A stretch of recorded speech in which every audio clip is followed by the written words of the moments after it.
जनकपुरी धाम की जय, जगन्नाथ स्वामी की जय, गंगा माई की जय, जमुना माई की जय, तुलसी देवी की जय, भक्ति देवी की जय, हरे कृष्ण महामंत्र की जय, सामवेद भक्त वृंद की जय, निताय गौर प्रेमानंदे, हरि हरि हरि बोल.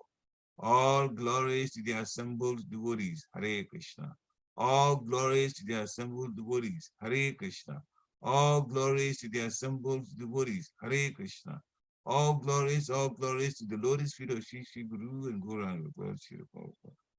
Namo Vishnu Padaya Krishna Prasthaya Bhutale Srimati Bhakti Jayara Swami Nityananda.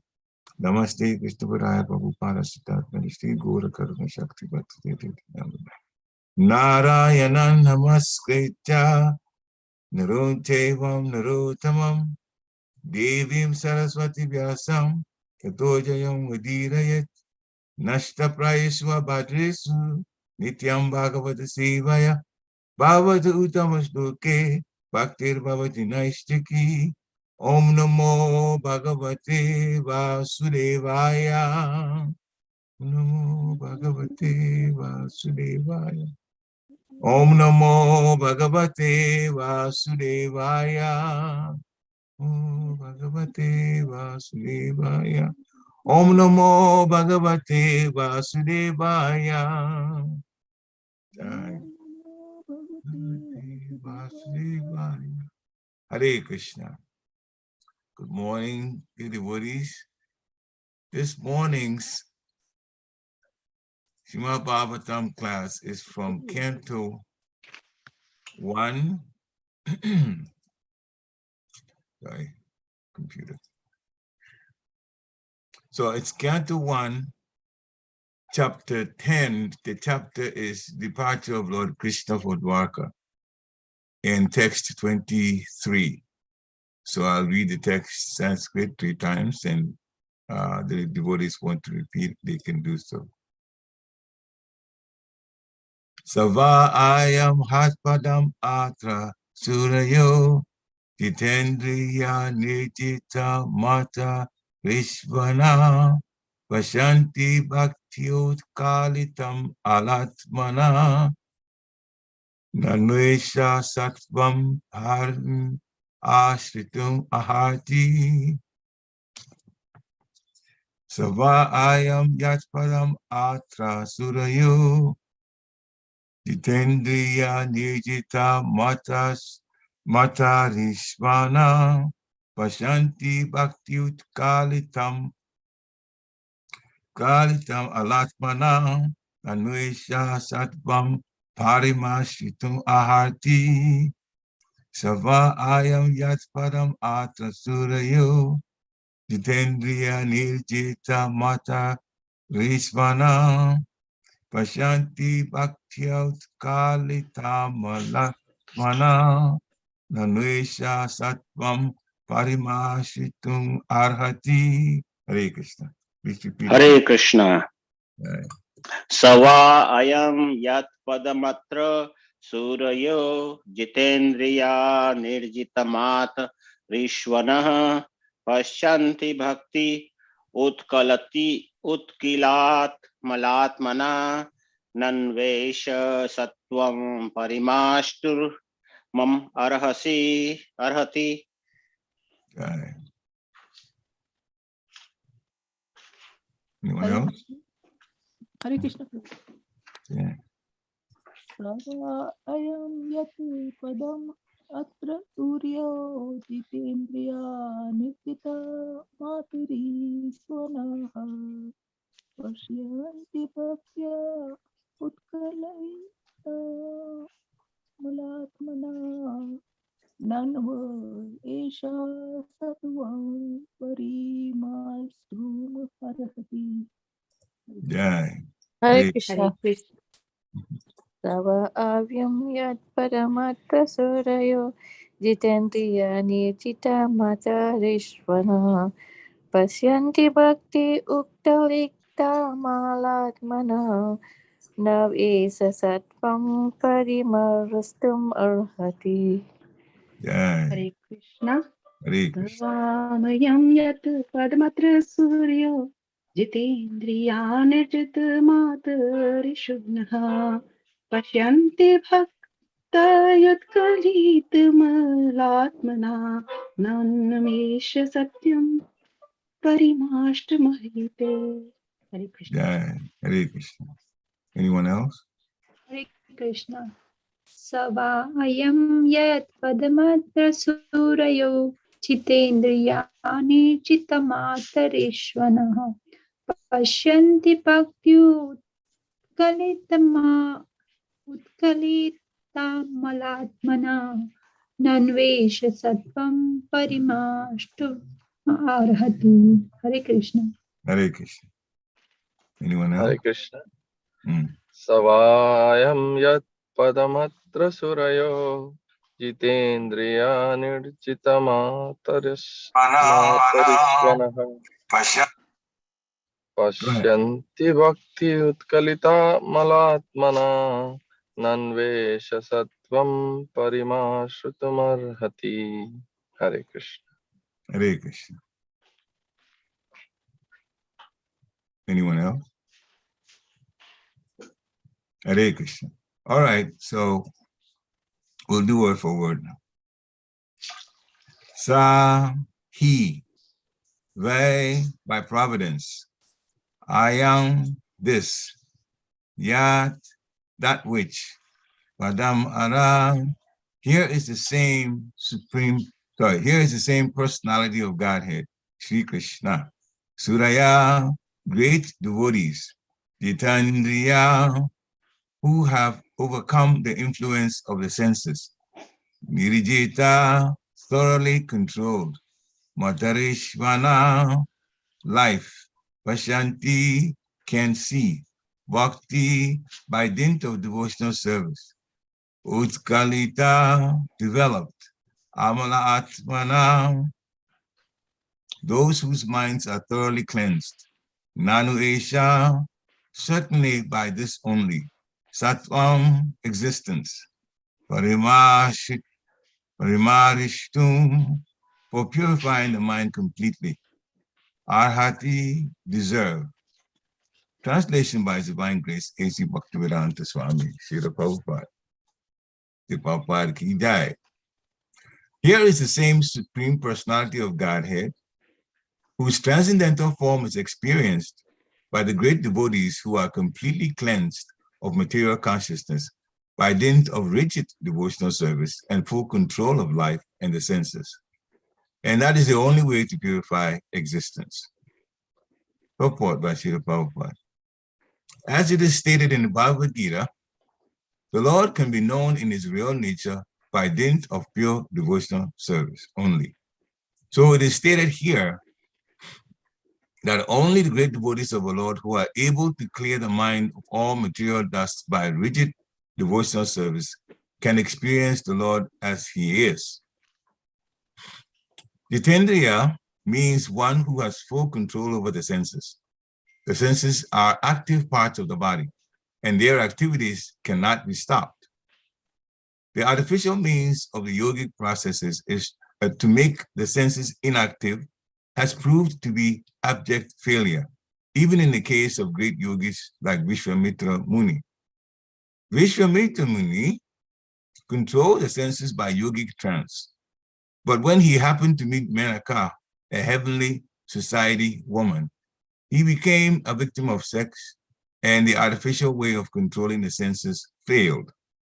But in the case of a pure devotee, the senses are not at all artificially stopped from doing anything, but they are given different good engagements. When the senses are engaged in more attractive activities, there is no chance of their being attracted by any inferior engagements. In the Bhagavad Gita, it is said that the senses can be controlled only by better engagement. Devotional service necessitates purifying the senses or engaging them in the activities of devotional service. Devotional service is not inaction. Anything done in the service of the Lord becomes at once purified of its material nature. The material conception is due to ignorance only. There is nothing beyond Vasudeva. The Vasudeva conception gradually develops in the heart of the learned after a prolonged acceleration of the receptive organs. but the process ends in the knowledge of accepting Vasudeva as all in all. In the case of devotional service, this very same method is accepted from the very beginning, and by the grace of the Lord, all factual knowledge becomes revealed in the heart of a devotee due to dictation by the Lord from within. Therefore, controlling the senses by devotional service is the only and easiest means.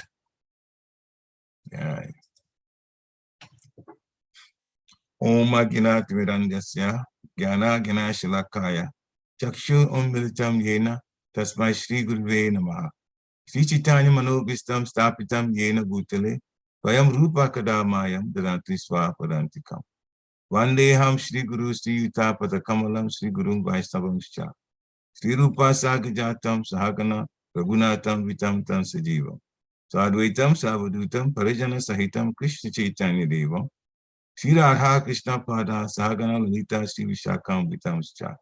Hey Krishna Karuna Sindhu Dina Bandhu Jagatpate Gopesha Gopika Kanta Radha Kanta Namuste. Tapta Kanchana Gourangi Radhi Vrindavaneshwari Vishabhanu Sute Devi Paramami Hari Priya. Vanchakalpatarubhyascha Kripa Sundibhya Evacha Patitanam Pavanebhyo Vaishnavebhyo Namo Namaha. Jai Shri Krishna Chaitanya Prabhu Nityananda Shri Advaita Gadadhar Sivachari Gaura Bhaktavinda. Hare Krishna, Krishna Krishna, Hare Hare, Hare Rama, Rama Rama, Hare Hare. Hare Krishna, Krishna Krishna, Hare Hare, Hare Rama, Rama Rama, Hare Hare. Hare Krishna, Krishna, Hare Hare, Hare Rama, Rama, Hare Hare. Nama Om Vishnu Padaya Krishna Peshtaya Bhutale Srimati Bhaktivedanta Swami Niti Namini. Namaste Saraswati Devi Gauravani Pacharini Nirveshesha Srinivadi Paschatya Deshacharini. Namo Mahavadanyaya Krishna Prema Padayate Krishnaya Krishna Chaitanya Namni Gurachashe Namaha. Nandalila Maya Vigrahaya Himadya Divacharishindraya Tasmi Maha Prema Raspadaya Chaitanya Chandraya Namo Namaste. Sri Chaitanya Chandraya Namo Namaste. Sri Chaitanya Chandraya Namo Namaste. Sri Chaitanya Chandraya Namo Namaste. Hare Krishna. So the text again, the English translation of the text.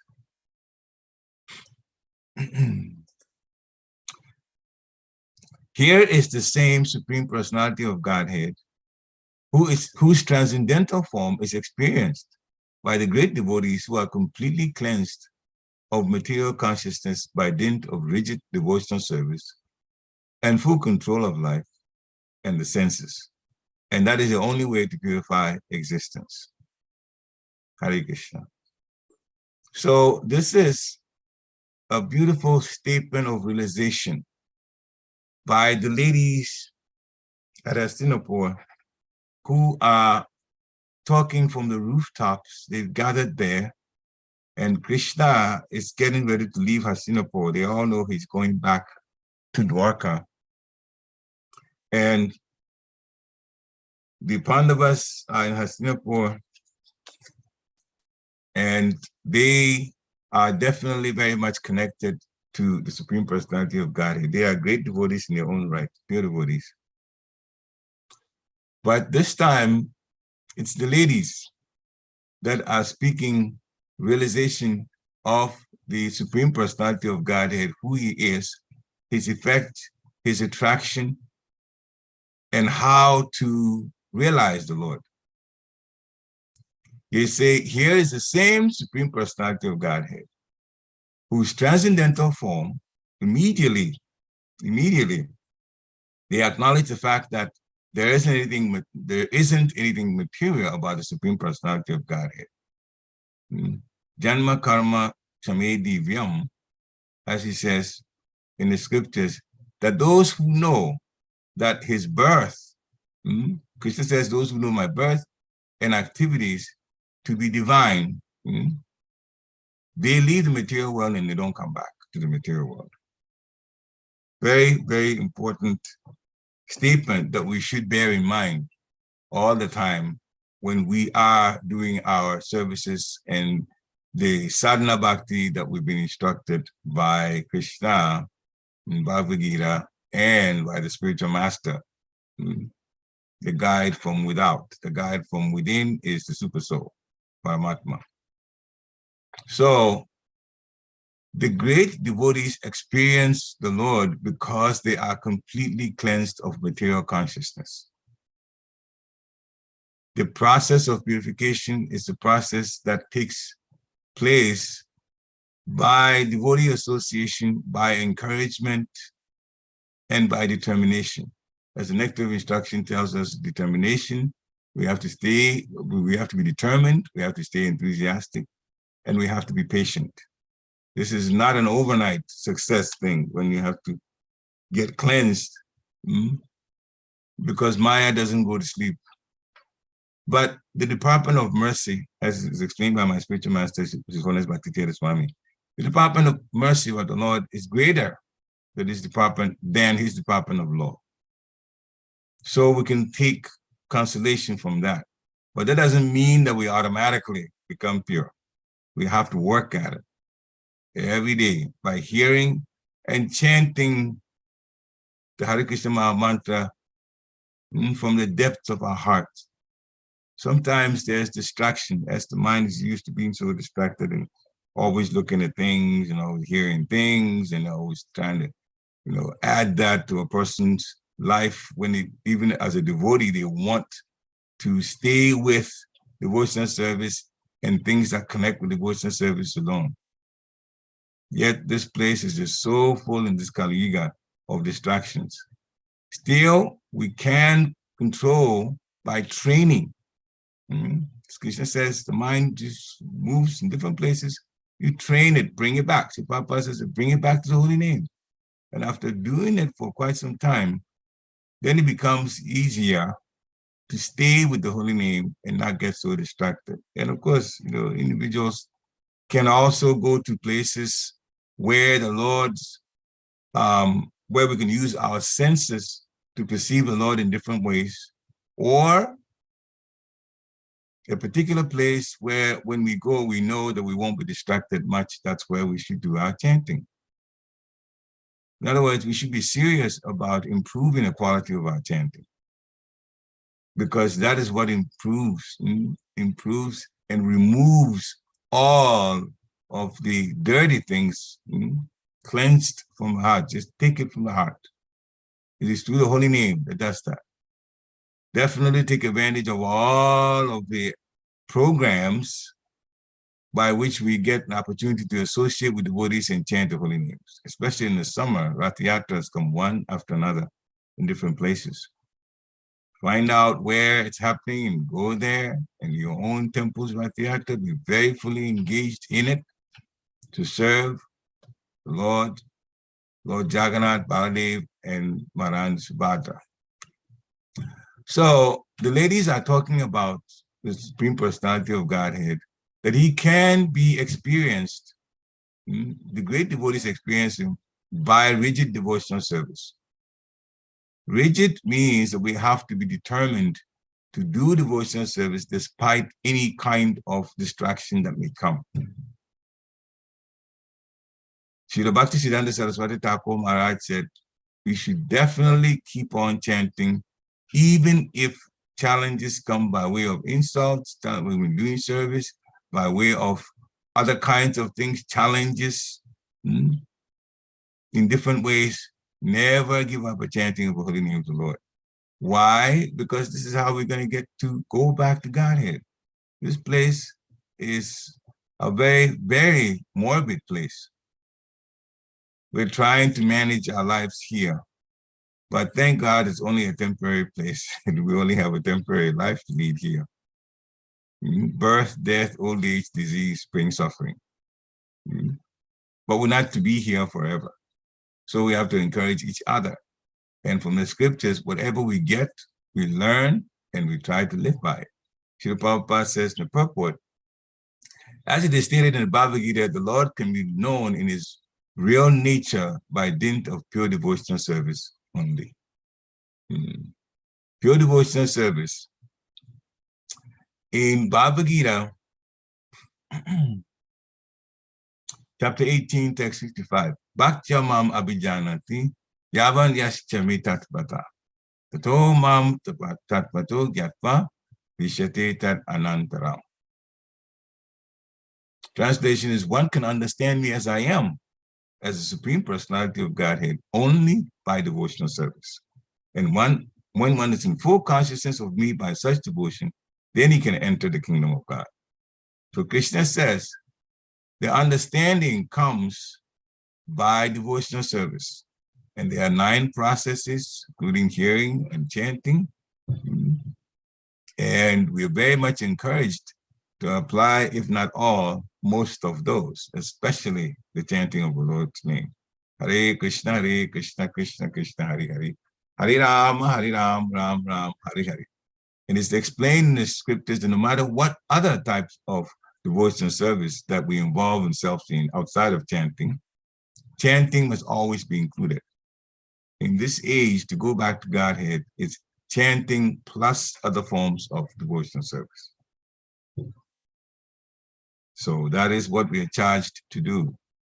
We have to chant the holy name and chant the holy name on the beads for japa and off the beads the rest of the day also. Remembering the Lord will always help us to think more and connect more with things that would please the spiritual master and that would please Krishna also. Then we have a chance to go back home. We think of the Lord, as Rupa Goswami said, and accept things that are favorable for devotional service. So we can understand Krishna only by devotional service. Krishna himself says that. And when one is in full consciousness of him by such devotion, then they can enter the kingdom of God. So, in the purport for this, 1855 Bhagavad Gita, Srila Prabhupada says the Supreme Personality of Godhead, Krishna, and his plenary portions cannot be understood by mental speculation, and definitely not by non-devotees. If anyone wants to understand the Supreme Personality of Godhead, he has to take to pure devotional service under the guidance of a pure devotee. Our main guide is His Divine Grace, A.C. Bhaktivedanta Swami Srila Prabhupada. He wrote the books, and we go on with our life, devotional life sustenance based on the wisdom that he has put through the books. And he says, actually, Krishna dictated to him to write. So these are extra information. Krishna himself has spoken the Bhagavad Gita to Arjuna for our benefit. But his pure devotee also is telling us, Srila Prabhupada, that it was Krishna that actually spoke to him to write. And that's why many times when he finished writing, he would have this purpose read back to him. It wasn't a matter of bragging. It wasn't a matter of even editing. It was a matter of hearing what Krishna had told him to write. And in that sense, it's a lila by itself. Hearing the pastimes of Krishna through Srila Prabhupada. The spiritual master is the representative of Krishna. And so Krishna speaks to Guru, and Guru guides us. So if anyone wants to understand the Supreme Personality of Godhead, he has to take to pure devotional service. Otherwise, the truth about the Supreme Personality of Godhead will always be hidden. And Srila Prabhupada says, Bhagavad Gita, chapter 7, text 25, Naham Prakasha Sarvasa. Naham Prakasha Sarvasya.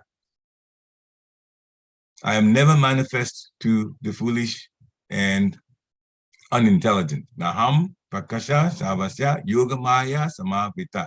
Udoyam Nabijanati Loko Mam Ajam Abhyaya. Never manifest with the foolish and unintelligent, meaning the non-believers. Now, for them, I'm covered by my internal potency, and therefore they do not know that I am unborn and infallible. Krishna is unborn and infallible. As a matter of fact, we are parts and parcels of Krishna too. So at the spiritual level, we are also unborn. We cannot be born when we are parts and parcels of the unborn. So the soul is also at that category. It's just the physical body that takes birth. because of karma and other things too. So one can understand the Lord as he is by pure devotional service. In Untitled Chapter, Maja Lila, chapter 19, text 167, defines devotional service. Anya bilashita shunyam, jnana karmadhyanavitam, anukulina krishnanu, shilanam bhaktir uttamam. One should render transcendental loving service to the Supreme Lord Krishna favorably.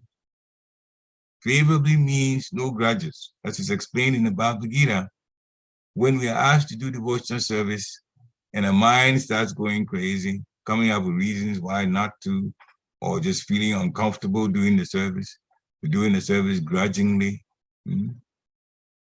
that is not favorable service. We have to remember the Lord doesn't really need us. He's Atmaram.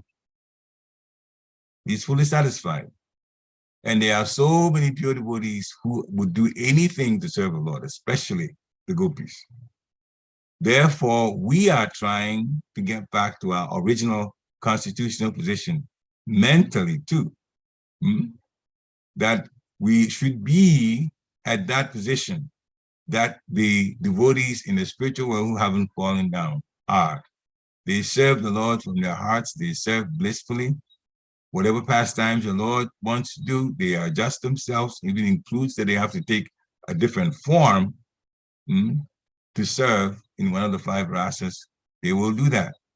So they serve Krishna transcendentally because their souls anyway, they don't have physical bodies, but they serve favorably.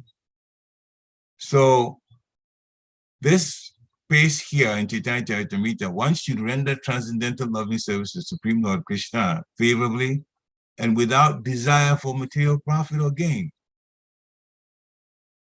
Without desire for material profit or gain. When we do things for another person and we expect to be paid, that's not loving service. That's business exchange. So if we want to learn how to love the Supreme Personality of Godhead, then it is important that a service comes without any grudges, unhesitatingly, and without desire for material profit through fruitive activities, not even philosophical speculation. That is what is called pure devotional service.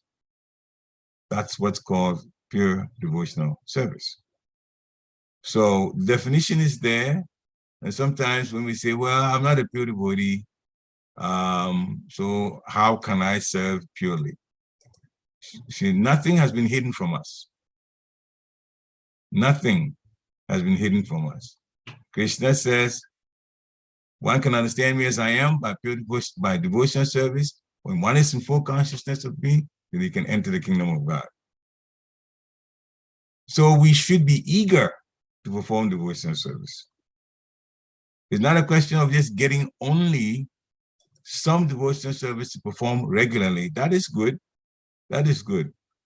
But a devotee that has regular devotional service should also, regular type of devotional service that they do regularly, periodically, they also should look at ways in which they can enthuse and please the devotees. The devotees of the Lord, when they are happy, Krishna is definitely happy and Guru is also happy. So we already know the Lord is the supreme. Whatever way we understand it, we know the Lord is supreme. And coming towards deity, we have to be reverential. Even if we can't relate to the deity the way pure devotees can, we still are reverential. We will bow down, offer obeisances, and we will do whatever service that's available and possible for us to do at the temple or even with our home deities. That's there. Now, when it comes to relating to devotees, that's when Maya sometimes challenges us, because fault finding is sometimes indulged in situations that happen and they prick our consciousness in certain ways. And then, if we're not careful, we want to start to the point where we're criticizing so much. Now we cross the line and begin to offend the devotees. One thing we need to realize is that if a devotee is not pure, they have a lower nature. And every now and then the lower nature is going to come out. We have been told to be tolerant. When even you're dealing with a person that irks us, makes us upset, talking back to that person should not be done in a way to make that person upset more even with us. In other words, we have to take not only the humble position, but we have to use words that are mild, or if our own emotions get carried away in a negative way by that, it's best to excuse ourselves and leave the area than to fire back things that are also regrettably negative and then have to get spiritual debits for doing such a thing. So we have to be on guard as far as our emotions go all of the time. We have to be on guard, always on guard. And that way, as little as possible, we get into this offensive type situation. Better, no offense at all, but that's done by pure devotees. We are learning as conditioned souls, but we can also get to that point where it's everything that we do, as long as we've done it so many times or been careful not to do it so many times, it becomes a part of us. It becomes a part of us. It's habit forming. So it's a question of forming good habits, habits in a mode of goodness, and also taking our transcendental activities that we've been taught to do seriously, chanting and serving the Supreme Personality of Godhead. And he says that when we do that, we will come to understand it, because he will then reveal himself through the scriptures. There will be so much of Vigyan, the practical application and practical understanding of it, that will come through our intelligence by the mercy of the Lord. As Paramatma, realizations will come through him. And then the lectures that sometimes we hear, we will be able to connect two and two together, connect the dots. And it's very exciting to understand more the nature of the Supreme Personality of Godhead. But it all comes from a pure heart and the determination to stay clean, especially of criticism and exercising the false ego. So really, it's all on us, what we do. It's all on us. Jitendriya means, as Srila Prabhupada says in the purport, one who has full control over the senses. Now, the activity of the senses, we can't stop it. The senses, as long as we are alive in this body, the senses will, in fact, do something. We cannot stop it. We have to engage it in what makes us grow devotionally. The senses should be used, but they have to be given different good activities that help us to grow. As Srila Prabhupada says, we have to be given different good engagements. And in one lecture that was about the prayers of Queen Kunti that I heard Srila Prabhupada in the purport, he said, once we use the senses in activities involving bhakti, the senses are automatically controlled. So the artificial way of controlling the senses by yogic trance like Vishwamitra Muni did was an abject failure. He controlled the senses, but then when Indra arranged for the Heavenly Society woman, Menaka, to come, looking very attractive physically, dancing, and her ankle bells tingling, the meditation of Vishwamitra broke. He saw the beautiful figure of this particular woman, and the woman was willing to give herself to him, and he obliged. And therefore, his controlling of senses in this way failed.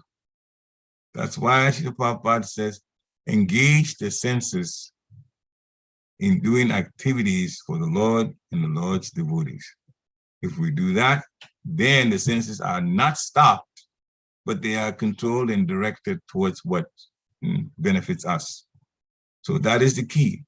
When the senses are engaged in more attractive activities, there's no chance of being attracted by any inferior engagements. Better engagement is what works. Therefore, we should open up and make ourselves available to serve the temple. And our home should be converted to a temple. And the things that we hear should be connected with Krishna. You're going to hear that in the temple anyway, because that's 100% set up. The business is 100% for Krishna. But at home, one of the things can be there too. We have to be the ones that are discriminating in what we hear, how we speak, how we train as parents, how we train our children. As far as training the children, they must be trained in such a way that they are excited about Krishna consciousness. When someone is excited about something or they like something, they do it automatically. They do it naturally. If you force somebody to do something, then you're actually taking a chance that in the future, they may see the good in it and do it on their own, or they may develop negativity and they say, well, I was forced to do this and forced to do this. So it's the last thing I want to do now that I'm free from my parents. So we have to be, very, very careful how we bring things across to the children. Our own way of leading life is a big example because the children watch. And when they watch, they can copy when they're younger, and they can assess when they're older whether we're doing the right thing or not. Children also grow. Children also acquire wisdom after a while. When they get to be young adults and adults, they will know. So our own, especially the grihastas, our own lifestyle should be such that we are making a great effort to do the right thing, especially around the children, so they can pick up good habits. And when we do the right thing, and then we tell the children to do the same, then it's not difficult. Because say, oh, mommy's doing it, daddy's doing it. So he's happy when I do it, or she's happy when I do the same, so I will do it. That way, the bond between parent and child increases, and that bond is also put into the realm of devotional service. So then the child also does devotional service. As it said in the scripture, that devotees should not even bring children to this world unless they are willing to guide them in Krishna consciousness. And it is so true, because if we don't guide them in Krishna consciousness, how are they going to go back to Godhead? Already the material world is a difficult place. And if we know about Krishna, and we know that through devotional service, we can understand Krishna, as he says, and we can also go back to Godhead, then why do anything different when it comes to the children? So if we're going to have children, then it means we are going to be great examples to them and give good advice to them, and lovingly persuade them to do Krishna's bidding in service, and relate well to devotees, and be around each other as peers who are involved in Bhakti Yoga and Krishna consciousness. So that even their play will be play involving Krishna consciousness. As when Srila Prabhupada himself was younger, he wanted to do Rath Yatra for the children in the neighborhood. And Gomahan, they arranged, the father of Srila Prabhupada, arranged to get a small mini cart, and they put deities in there, and they were doing the same thing that is done on a grand scale in Rath Yatra. They were doing their little thing. So much experience on the part of the parents to push Krishna consciousness on the children as a wonderful thing to do. Then the children take to it and they say it's nice. And even if they don't understand and they're just playing in their minds, they're just playing, still, they will benefit tremendously from it, because when they become adults, they're already used to the way Bhakti is. We have a wonderful chance to go back to Godhead. This place is not going to get any easier. This place, meaning this material world. All you have to do is you hear a little bit of the news, you know that things are getting worse and worse and worse. All you have to do is you go to the gas pump to buy gas, you realize that you have to pay far more now. And you wonder what's going on in people's minds. Suffering imposed on people. It is very interesting that it does not matter where we are in this world. It doesn't matter where we are in this world and how materially well established that it is. It comes down to the human mind, the cheating. The Prabhupada says cheating is everywhere, even in the government. So it's no place to stay, this material world. So we render transcendental loving service to supreme personality of Godhead. Even when we are types of persons qualifying as the 4 kinds of persons that come to Krishna consciousness, to Krishna, Chatu Vidabhadantema, Jana Sukritina Arjuna, Ato Gigyasu Atati, Jnana Cha Bharat Sharva. 4 kinds of people. The kind that comes who is in distress, Arta. The kind that's inquisitive, Gigyasu. Arta Arti is the one who desires material gain, penniless, the one. And Jnani, the one who wants to know more. So they all come to Krishna. And we may qualify as one of those. But when we come to Krishna and then we serve, then Krishna reveals himself to us. So whatever situation that we want, and Prabhupada calls these 4 kinds of people pious people. They are pious people. Impious people don't want to come to Krishna. Impious people don't want to serve Krishna. Impious people don't even want to acknowledge Krishna's superiority over all that is be. And that's why he says in Bhagavad Gita, fools deride me. Deride means mock. Say bad things about the Lord. They don't realize the Lord's power over all that be. And that's why he said he's not manifest to the foolish and unintelligent, the non-believers. All non-believers qualify under foolish and unintelligent. It doesn't matter what kind of material degrees they have. If they don't believe in Krishna, then there's something really wrong with their way of thinking. They don't believe in God, but they see nature. And nature just didn't spring up on its own. Nothing is made like that. They themselves try to create things, but they have to go to nature to get the starting materials to create things. Therefore, if nature was not there, they couldn't do anything. So they have to be respectful to nature, in the sense that it's only through nature that they can get to do anything, whether they use it properly or they use it in an improper way. Nature is there, and since nobody can duplicate nature the way nature does, then obviously there's higher intelligence that done that, and therefore they have to acknowledge that the entity or entities behind the establishment of material nature have to be the most intelligent. And we just say God. But they don't want to believe in God, therefore it's foolish. The fact that they don't want to believe. And Krishna says, well, why do I need them? I don't need them. I'm covered by my internal potency. They don't want to believe, fine. Let them stay through this and go through one suffering after another in the material world until they come to their senses. But devotees have to show mercy.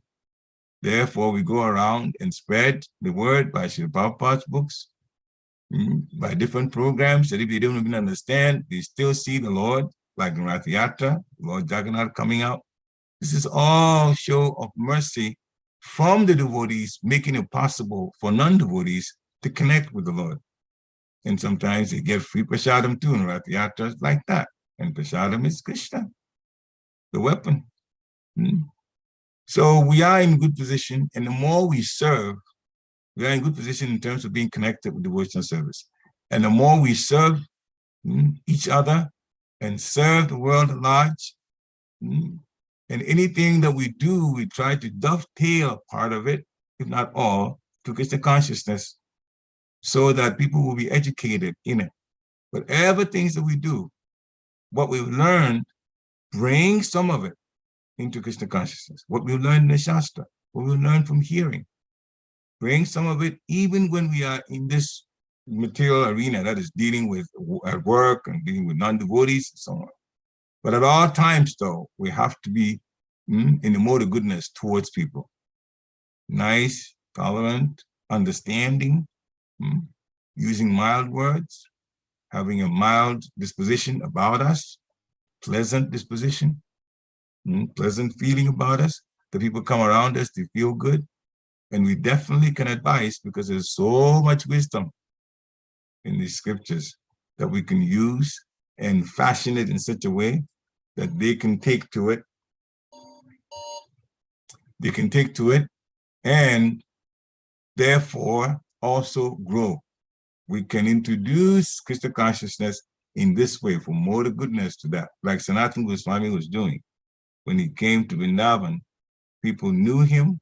He would go to different homes. They would bring material situations and material problems to him and ask him for advice, and he would advise. But every time he advises material thing, he makes sure that by the time he's finished talking about what needs to be done or things that he should look at or different ways to look at things, he'll bring Krishna consciousness into it.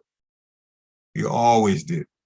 So that whatever the material solution is that he's offered that, but he also has pulled the person's mind to Krishna consciousness. He did that all of the time. And that is one thing that we also can do, especially if we're dealing with people who are non-devotees and talking about things that they want help from us for. Always add the Krishna consciousness angle to it. So the ladies on the rooftops are talking about how we can, in fact, realize Krishna. Great devotees, one, they involve themselves in devotional service rigidly, and they have full control over senses, and therefore full control of life. And they do so by, as the Prabhupada is telling us, engaging the senses in devotional service, channeling the energies of the senses that way. And in that sense, we do not allow the senses to get to things that will be negative or detrimental towards our spiritual growth. So that's how ladies are telling us that's the only way to purify our existence. Hare Krishna. Srila Prabhupada ki jai.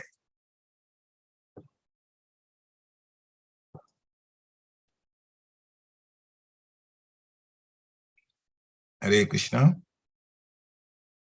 So I hope I've been a little bit of service to you through this.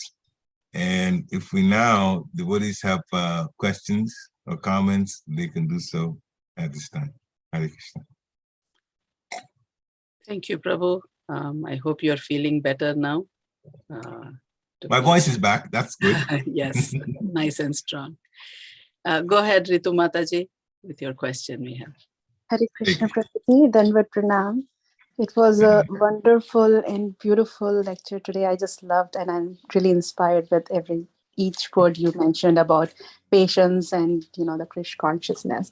But this problem is I'm just thinking about it, that we are not a saint, and it's very hard. Like practicing chanting gives us some patience and gives us some strength to make sure that we are not doing something negative, or it hurts us if we do something negative. So, but then, it's really hard to keep that patience all the time, even if you are doing chanting, because it's not that it's just my karma or anybody's karma from this life or the past life is actually coming as a as a Maya and attacking us. So I don't know, like either we become a saint and leave everything, then we can have that kind of patience and we just be quiet and deal with problems and emotions.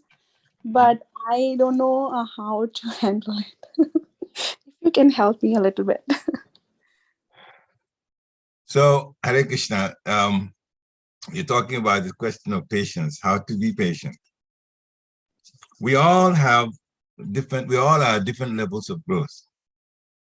And when we don't know something or how to do that well, and we are able to identify it, just like you've identified the situation of patients, be around devotees and study them carefully.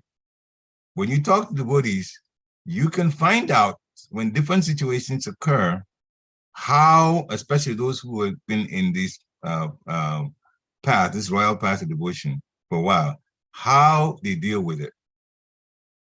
If you're going to be friends with somebody that gets annoyed and impatient, and that's the kind of person that you're going to be hanging around with, then you're not going to learn how to be patient yourself. In other words, one time this is funny, but my geography teacher, it may not sound funny to you, but the way he said it, which was I was in high school, we were being such brats and disturbing at school. And so he interrupted his class and he says, if you are not wise, and he was upset that I was saying, he says, if you're not wise and you want to be wise, learn how to be wise from those who are wise. This is the way he chastised the class. But actually, there's a point that is there. If you're not patient and you want to be patient, then learn how to be patient from those who are patient. And Krishna gives us ways, patience, tolerance. It also involves very much how to deal with the mind. When the mind, and of course, the Hare Krishna mantra is always there. That definitely changes our moods for the better. But when we hang around devotees who actually deal with one thing after another in a very calm way, and you watch how they do it, then we'll pick up from them. We'll pick up from them. Sometimes you can ask them, Prabhu, Mataji, I see that things come up, but somehow you're able to handle it without flying off the handle. How do you do it? How do you do it? Personally, of course, times come when we are also impatient, but personally, I say to myself, what else do you expect from the material world anyway? What else do you expect from the material world? All kinds of things happen. If I play into it, am I going to go back? No, because I'm going to commit offense and Vaishnava Aparad. You can't go back to Godhead being, in that mood of Vaishnava Aparad. Now, it seems like a long sentence, but to the mind, this goes to the mind very, very quickly. The whole thing that I've said here, you can reason it like that. What's the gain for me to be like this? I'm sabotaging my own self. So you take a deep breath and then pray quickly to your guru, please help me. Please help me. There's help always that's there, and it's help tailored to what we need. It's tailored to what we need in every situation. If we call upon help from our guru or call to our guru for help, it will come. The agency of the Lord will make sure, Paramatma will make sure we get the help. So through prayer and through hanging around those who you notice are quite patient, or for other situations that we're not so strong in, look for those who are like that and associate with them and learn from them, and slowly you'll pick it up too. Hare Krishna. Thank you, Prabhuji. Thank you. Thanks for the guidance. Yeah, it really means a lot to me. It's just hard just to follow it. Yes. Thank you. Hare Krishna. Jai.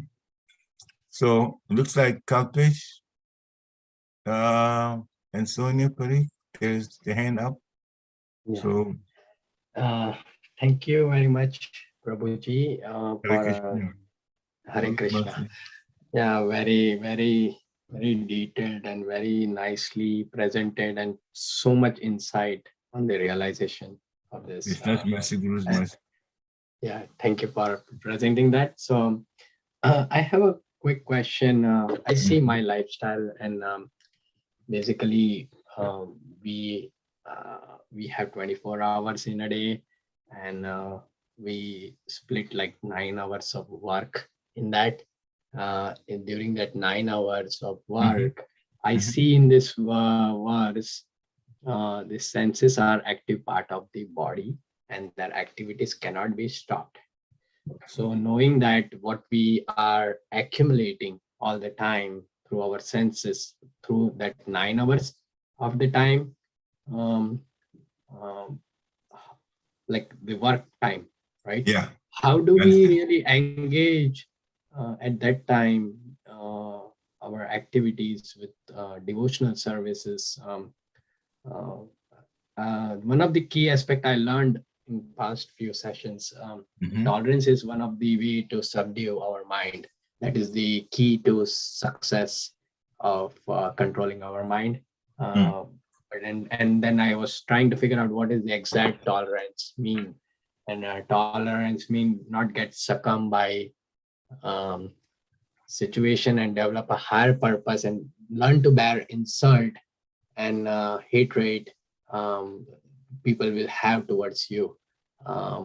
That is what I'm saying. But I mean, these are good words and all, but you see what I'm saying. So in the real context of practical application of the engagement of devotional service, I struggle a lot because when I'm doing work, I cannot really focus, and then just after the work, I have to recover my by chanting or something like that. That couple of hours or 3 hours I need so that I can overcome that work and then have a fresh energy again.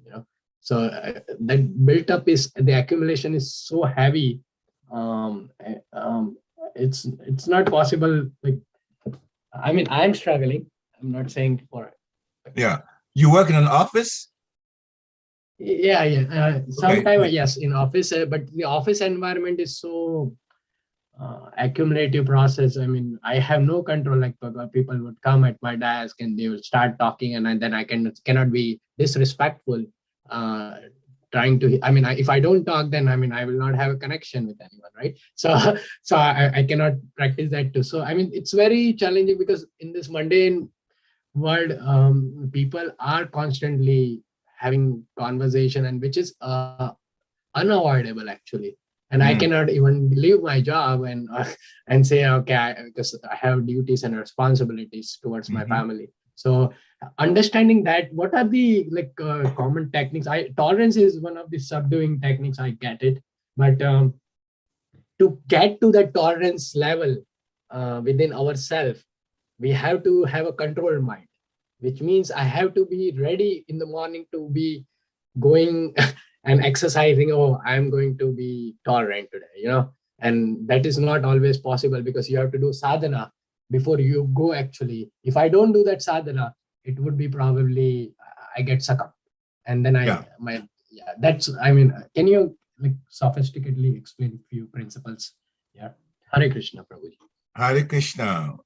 What you described is common to a lot of people who have jobs where they have to deal with people who are non-devotees, and overwhelmingly devotees are the minority in the earth now. So when you're going to work, chances are high, unless you work for a temple or for another devotee, you would be in a situation where the environment is in the modes, and not so much the mode of goodness either, mode of passion, mode of ignorance. So what do you do? Well, that's why I asked you if you're in an office setting. Okay, yes, people come to your desk, they will say all kinds of things. Tolerance sometimes means allowing things to go through one ear and out the other. If it's not good for our growth, don't take it seriously. Sometimes somebody may come say something, and rather than even say something in response to it, you can even say, Now, if you make this sound that I just made, it means you heard them. But means you didn't respond anyway. You really didn't. They can say whatever they say, they go.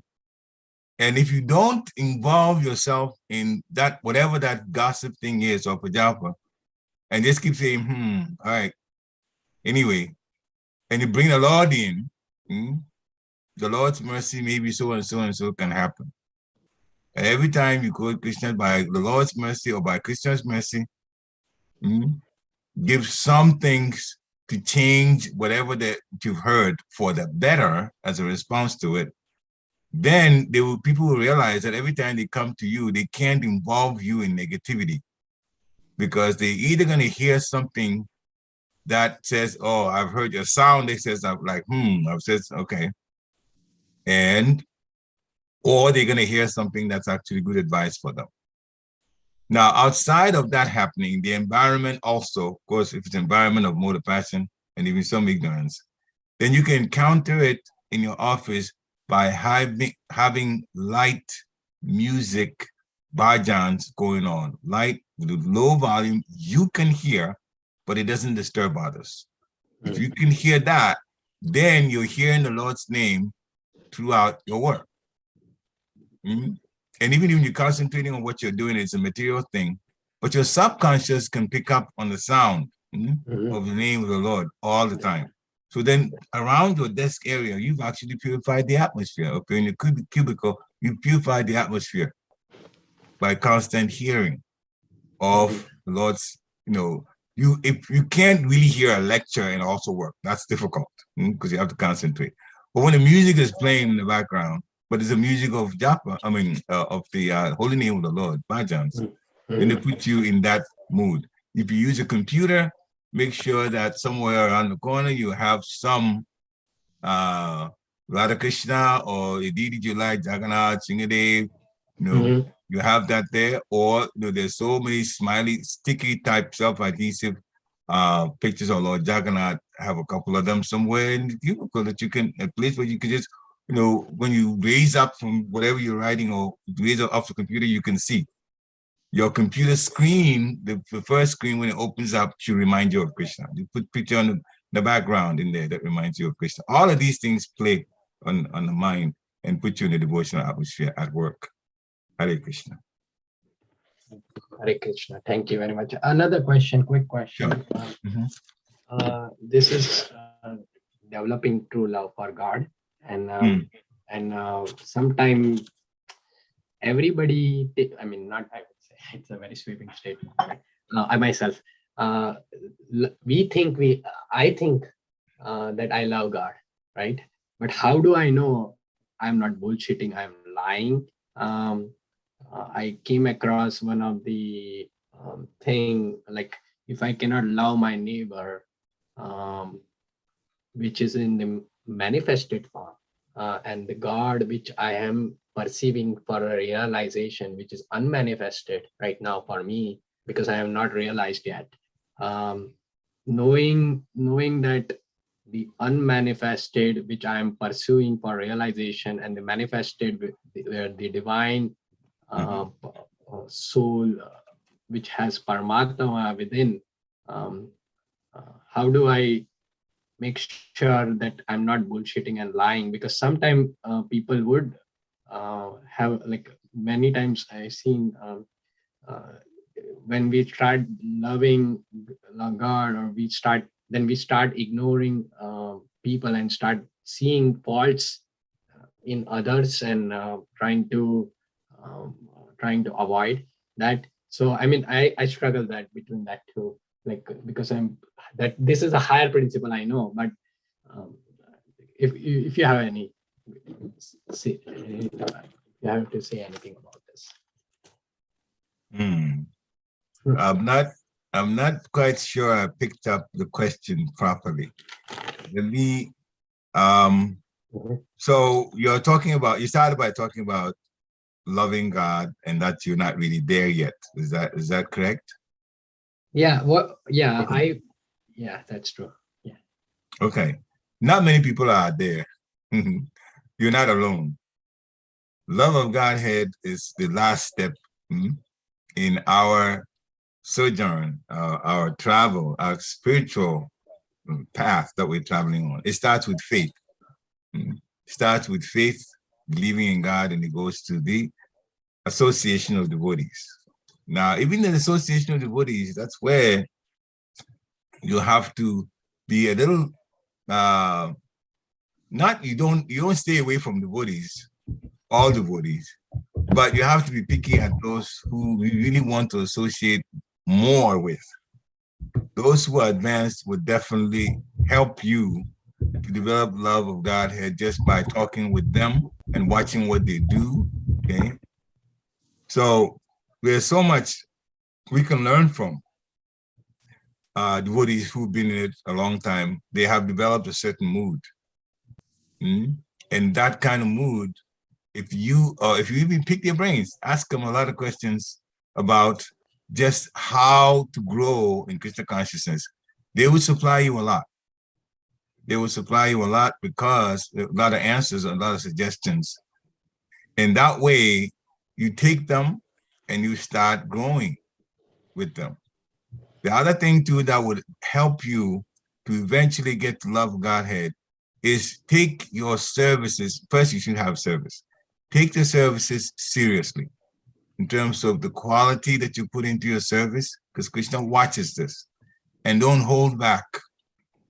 Don't hold back. Things that you can do to serve devotees, don't hold back. Don't take excuses as the way in which, but so and so and so, maybe I will not do it at this time. No, that is Maya sabotaging us. So those kinds of things, once you're aware of them, would gradually have you become more and more and more enthused in Krishna consciousness, because it's Krishna that actually opens the door, reveals the sweetness of Krishna consciousness. So that constant seriousness when it comes to your service and definite regular chanting of the holy name of the Lord over time will in fact give you the consciousness where internally you're going to begin to be happy. Now, from that internal happiness, then many things that are material that used to bother you won't bother you as much. That's minimized. Now it's called Paramdrisvadimratite. You're actually replacing the lower with the higher. And that's how you slowly move to the point where you feel confident that I am in Krishna consciousness. It's my own good. It's for my own good. I am determined to grow and I'm determined to chant better. Also, one of the important points about Krishna consciousness that I don't know how many people realize that the more you serve others, the more you serve others, the more you grow in Krishna consciousness. So be determined weekly, what can I do for a particular devotee? Maybe in your conversation with some devotees, they've mentioned some things that's a challenge for them. Can I help them with that challenge? And you just make arrangements to help them with that particular challenge or need. Sometimes it's something that they need and you give to them. You will be happy yourself that you've actually helped that person. But that also makes you feel good inside. And the Lord is happy because Paramatma notices everything we do. So from that standpoint, from that activity, then you slowly build up a good relations with devotees, because everybody that you serve is going to be nice towards you. And every time they see you, they'll be happy that they've seen you. So it improves your relationship with others. And from that improvement, you will feel happy in yourself. And of course, things you're doing, you're serving the Lord's devotee. Therefore, the Lord will open up and then you'll understand Krishna better and Krishna consciousness better. And slowly you will be moving towards loving the Supreme Personality of Godhead. It's a gradual process, but it's a process that definitely can be done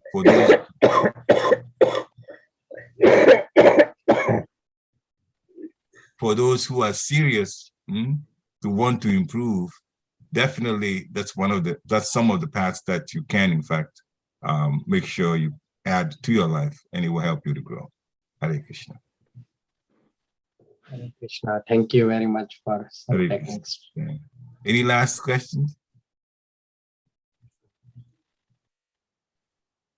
Okay, so we thank you very much for giving us the opportunity to serve this morning through lectures. What I've heard is what I've shared, and also through the grace of Guru and Guranga. What I came to my head is also one I've shared with you, and of course, so much from the Shastras the Prabhupada is already written in its purport. So I thank you very much.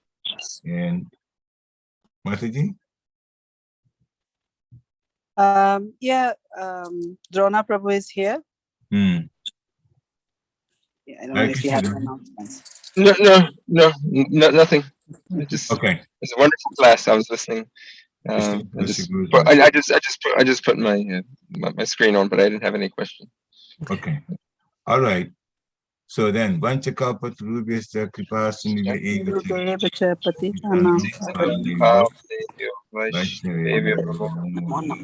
Prabhupada ki jai. Jai. Thakur ki jai. Jai.